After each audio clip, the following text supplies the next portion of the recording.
And the next rule is make friends with people who want the best for you. And that's a meditation on my own childhood and adolescence to some degree.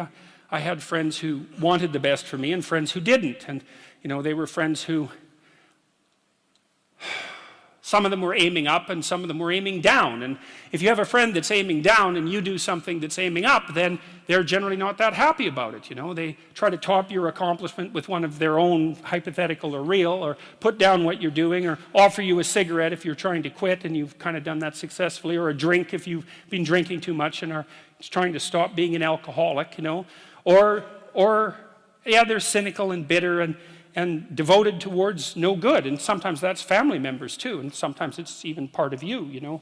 But this chapter is an injunction to people, is like you have an ethical responsibility to take care of yourself, you have an ethical responsibility to surround yourself with people who have the courage and faith and wisdom to wish you well when you've done something good, and to stop you when you're doing something destructive. And if your friends aren't like that, then they're not your friends. And maintaining your friendships with them might not even be in their interest. And so it's a tricky argument to make, because I'm not saying, you know, whenever anyone's in trouble, you should, you know, push them into a ditch and then give them a couple of kicks. That's not the idea.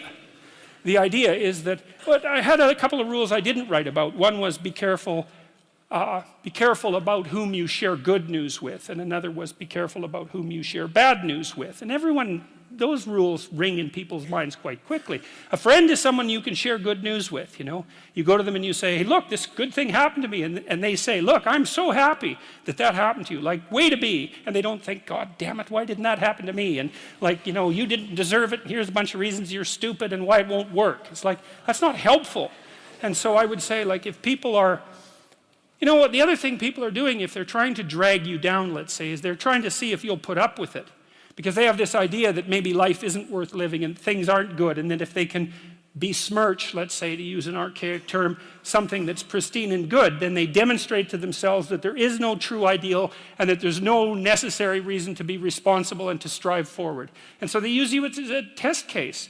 You know, I'll just push you down into the low lobster bin and see how you respond. And if you put up with it, then yeah, my cynicism is fully justified. And so, well, that's chapter 3.